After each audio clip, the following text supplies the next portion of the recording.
सत्ता की राजनीति में समीकरण बदलते देर नहीं लगती। कभी जो नेता एक मंच पर खड़े नजर आते हैं, वही अगले पल किसी दूसरे विचारधारा के साथ दिखाई देते हैं। अब नेताओं का दल बदलना कोई नई बात नहीं, लेकिन जब ये सिलसिला तेजी पकड़ता है तो इसके दूरगामी असर सरकारों की स्थिरता और जनता के भरोसे पर पड़ते हैं, क्योंकि इसके साथ जुड़ा होता है लोकतंत्र की स्थिरता, जनादेश की विश्वसनीयता और सत्ता की नैतिकता का सवाल। अब हाल ही में राज्यसभा सांसद राघव चड्ढा द्वारा आम आदमी पार्टी से अलग होने और बीजेपी में विलय करने के बयान ने इस बहस को फिर से सुर्खियों में ला दिया। अब ऐसे घटनाक्रम आम जनता के मन में ये सवाल पैदा करते हैं कि आखिर दल बदल कितना सही है, कितना गलत है और इसे नियंत्रित करने के लिए हमारे संविधान में क्या व्यवस्था की गई है। इसी संदर्भ में एंटी डिफेक्शन लॉ को समझना बेहद जरूरी हो जाता है। और आज की इस वीडियो में हम आपको बताएंगे कि आखिर क्या है दल बदल कानून, इसे रोकने के लिए क्या कानून बनाए गए हैं और हमारे लोकतंत्र को ये किस तरीके से प्रभावित करता है। अब देखिए, दल बदल का अर्थ किसी निर्वाचित प्रतिनिधि द्वारा अपनी राजनीतिक निष्ठा बदलना, यानी जिस पार्टी के टिकट पर वो चुना गया है उसे छोड़कर किसी अन्य पार्टी में शामिल हो जाना या स्वतंत्र रुख अपनाना। दरअसल 1960 और 70 के दशक में भारतीय राजनीति में आया राम गया राम की प्रवृत्ति इतनी बढ़ गई थी कि सरकारें रातों रात गिरने और बनने लगी। इस राजनीतिक अस्थिरता ने देश के लोकतांत्रिक ढांचे को कमजोर करना शुरू कर दिया। इसी चुनौती से निपटने के लिए 1985 में 52वें संविधान संशोधन के जरिए दल बदल विरोधी कानून लागू किया गया और इस संविधान की 10वीं अनुसूची में शामिल किया गया। इसका मुख्य उद्देश्य था जनादेश का सम्मान बनाए रखना, राजनीतिक भ्रष्टाचार पर रोक लगाना और चुने हुए प्रतिनिधियों को उनके दल और मतदाताओं के प्रति जवाबदेह बनाना। इस कानून के तहत स्पष्ट प्रावधान किए गए हैं कि यदि कोई सांसद या विधायक स्वेच्छा से अपनी पार्टी की सदस्यता छोड़ देता है या पार्टी के निर्देश यानी विहिप के खिलाफ मतदान करता है तो उसे अयोग्य ठहराया जा सकता है। इसी तरह कोई निर्दलीय सदस्य यदि चुनाव जीतने के बाद किसी पार्टी में शामिल होता है तो उसकी सदस्यता भी समाप्त हो सकती है। मनोनीत सदस्यों के लिए भी नियम तय हैं। वो 6 महीने के भीतर किसी दल से जुड़ सकते हैं, लेकिन उसके बाद नहीं। हालांकि इस कानून में कुछ अपवाद भी रखे गए हैं, जैसे कि यदि किसी पार्टी के 2/3 सदस्य किसी दूसरी पार्टी में विलय का निर्णय लेते हैं तो इसे दल बदल नहीं माना जाएगा। इसके अलावा यदि कोई सदस्य स्पीकर या चेयरमैन जैसी पद पर चुने जाने के बाद अपनी पार्टी छोड़ता है तो उसे भी छूट मिलती है ताकि वो निष्पक्ष रूप से अपनी जिम्मेदारी निभा सके। वहीं दल बदल विरोधी कानून की एक अहम विशेषता ये है कि अयोग्यता से जुड़े मामलों का फैसला सदन के अध्यक्ष या चेयरमैन द्वारा किया जाता है।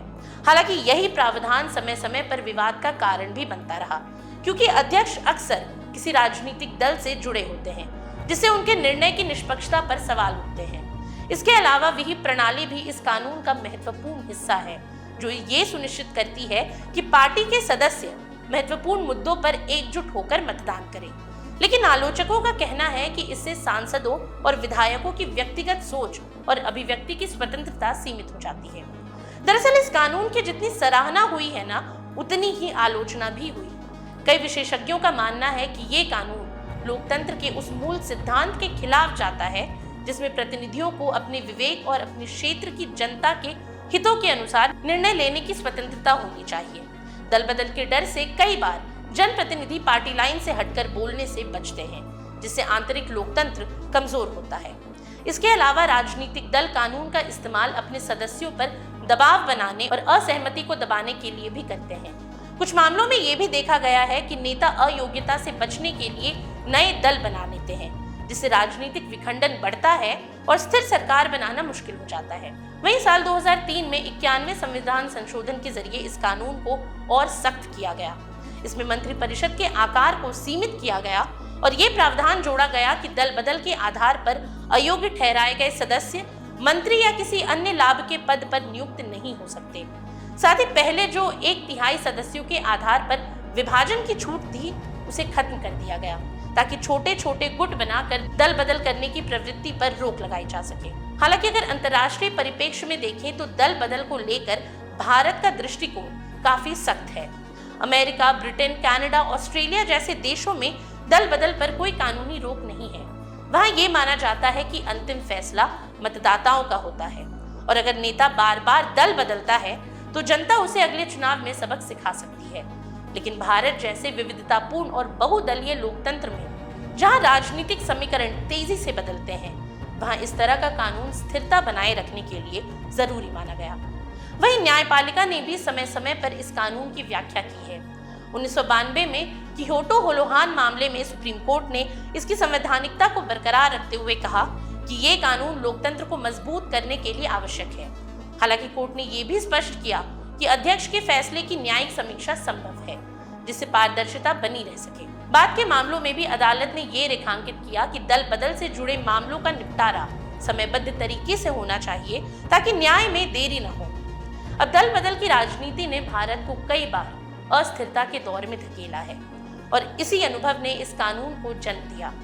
दल बदल विरोधी कानून इस अस्थिरता को नियंत्रित करने का एक प्रयास है, पर इसका प्रभाव इस बात पर निर्भर करता है कि इसे कितनी निष्पक्षता और पारदर्शिता के साथ लागू किया जाता है। दरअसल जब कोई नेता दल बदलता है तो वो अपने मतदाताओं के भरोसे की भी परीक्षा लेता है।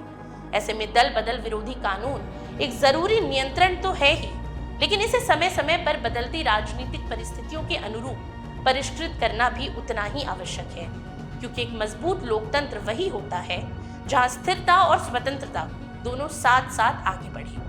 आज के लिए इतना ही। ये सामग्री आपके लिए जुटाई थी उर्वशी शेखर ने और वीडियो संयोजन किया था राहुल कुमार ने।